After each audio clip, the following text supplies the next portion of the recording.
Ustazah nak kaitkan dengan dekat mana nak jentik kesedaran supaya berubah. Yang namanya sikap. Ada satu poin tuan-puan, mudah-mudahan menjadilah tips ni mudah-mudahan, iaitu dengan setiap orang dalam hati masing-masing, qalbun salim, hati yang sejahtera, hati yang penuh sedar, merasakan bahawa dirinya adalah wakil, adalah duta kepada umat Rasulullah sallallahu alaihi wasallam.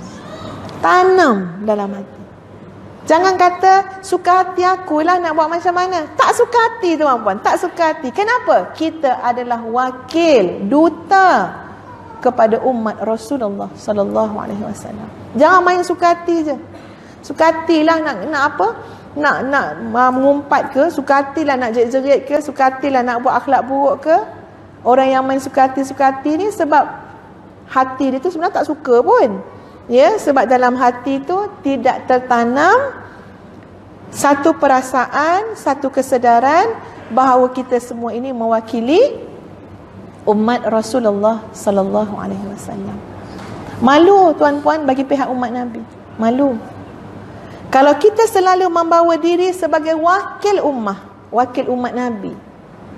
Agak-agaklah akhirat besok, selama hidup kita jaga diri, kita jaga penampilan, kita jaga akhlak, kita jaga hati, sebab kita tahu kita mewakili, kita duta kepada umat Rasulullah sallallahu alaihi wasallam. Agak-agak akhirat besok, Nabi kenal tak kita agak-agak? Agak-agaklah. Kalau macam itulah kehidupan kita, Ustazah percaya insya-Allah tuan-puan, Nabi kenal kita. Ustazah percaya, husnuzan, yakin, Nabi terima kita sebagai umat Rasulullah sallallahu alaihi wasallam. Tapi sebab tidak ada iliman itu dalam hati, ya, jadi kita tak rasa malu-malu untuk bawa diri seperti mana yang ada je lah. Biarlah teruk ke, buruk kelakuan ke, kubur masing-masing, kita cakap. Tak. Kita umat Nabi tuan-tuan. Nabi diutuskan, innama bu'ithtu liutammima makarimal akhlaq. Satu package, maknanya memang jadi sebab pengutusan Nabi sallallahu alaihi wasallam untuk menyempurnakan akhlak yang mulia. Subhanallah. Macam mana dalam rumah tangga akhlak buruk, dalam masyarakat akhlak buruk, dalam bernegara ke, tak kira lah atas muka dunia ni, kita menggambarkan akhlak yang buruk. Kita siapa? Kita adalah umat Rasulullah sallallahu alaihi wasallam. Rasul kita, Nabi kita diturunkan, diutuskan dengan tujuan apa? Selain daripada untuk mengajar tauhid kepada Allah, innama bu'ithtu liutammima makarimal akhlaq. Tapi semua ni tuan-puan bergantung kepada soal hati. Sebab itu saya kata qalbun salim. Dengan anak-anak pun kita sebut, ingat elok-elok nak, kita ni umat Rasulullah sallallahu alaihi wasallam. Dan sebenarnya memang jalan ya untuk kita dekat dengan Allah tidak boleh tidak, mesti melalui pintunya juga adalah pintu yang berkait dengan Rasulullah sallallahu alaihi wasallam. Menjadikan Nabi contoh teladan, ingat pada Nabi, ikut syariat yang Nabi bawa, itu semua jalan nak dekat dengan Allah Azza wa Jalla. Selalu ingatkan anak-anak. Dan kita ingat diri sendiri juga. Baik-baik bawa diri, ubah perangai kita, minta doa dengan Allah. Kenapa? Sebab kita ini umat Rasulullah sallallahu alaihi wasallam. Dan Ustazah akhiri tuan-puan dengan sebuah doa yang Ustazah harap lebih menguatkan perasaan kita untuk rasa diri kita adalah umat Nabi, iaitu doa untuk seluruh umat Rasulullah sallallahu alaihi wasallam.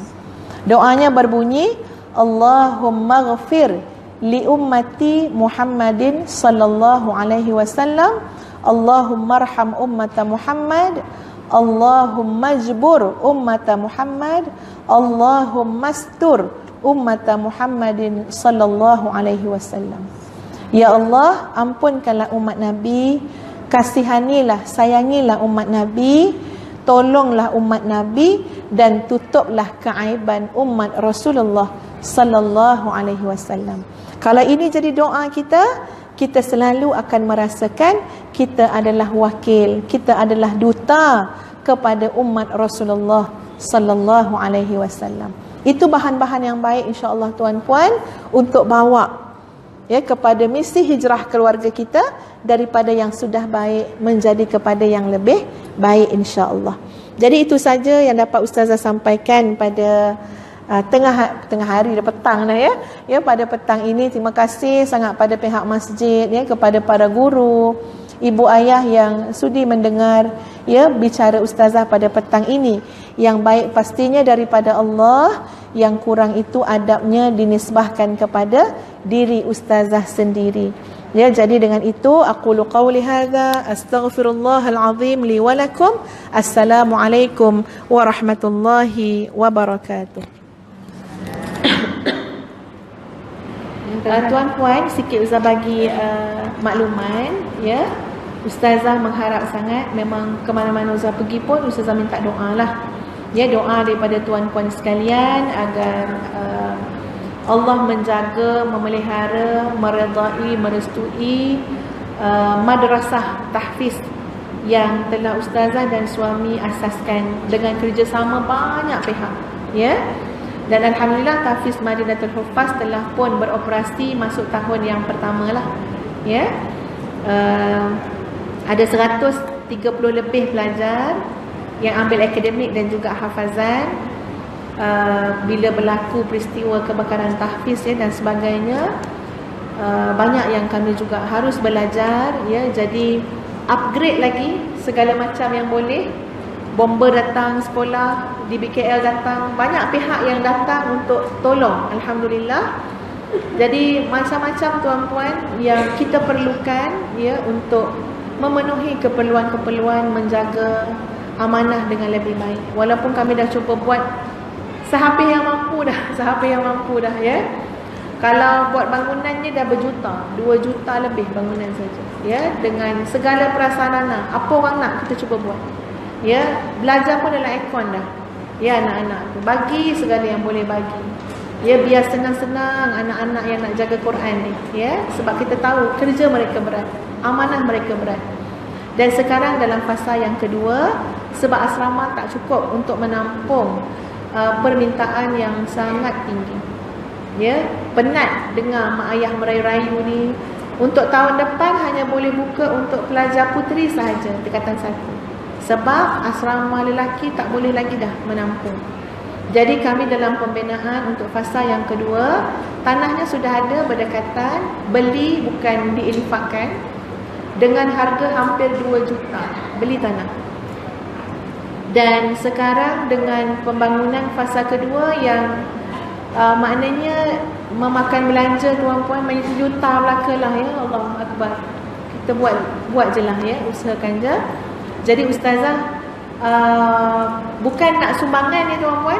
Nak sumbangan tu boleh juga tapi Ustazah nak doa. Kalau nak bagi sumbangan silakan, tapi Ustazah nak doa. Ustazah percaya dengan doa tuan-puan. Ketika mana kami mengasaskan tahfiz yang fasa pertama, yang datang menolong itu adalah orang yang kami tidak sangka-sangka. Seorang makcik tua datang, naik kereta pun kereta buruk. Tiba-tiba bagi cek RM500,000. Ada yang datang naik kereta besar, ada orang kaya datang, tapi lepas datang dia kata apa? Tak apalah, saya dah tolong sekolah lain. Ada juga. Jadi kita tak tahu tuan-puan siapa yang akan tolong. Jadi Ustazah bukanlah kata sumbangan semata-mata, tapi Ustazah mohon doa agar Allah jaga, Allah pelihara, agar anak-anak ini menjadi aset generasi yang soleh dan solehah. Dan Ustazah bawa juga ada satu buku zikir doa, zikir munajat. Asalnya Ustazah buat untuk kegunaan sendiri, himpunkan zikir-zikir munajat Syekh kepada Imam Syekh Ibnu Athaillah As-Sakandari. Lepas tu bila hari lahir suami, hadiah kat suami. Hari lahir kawan, hadiah kat kawan. Semua bagi feedback bila baca zikir tu, ya Allah, hati tenang. Jadi ada seorang hamba Allah, dia compile, dia terbitkan, dia cetak banyak tuan-puan untuk disebarkan kepada semua orang. Cuma permohonan beliau supaya menjadi sumbangan kepada tahfiz dengan harga RM10. Jadi boleh dapatkan kat luar masjid. Itulah sikit sebanyak sumbangan kita sama-sama. Wallahu a'lam. Assalamualaikum warahmatullahi wabarakatuh.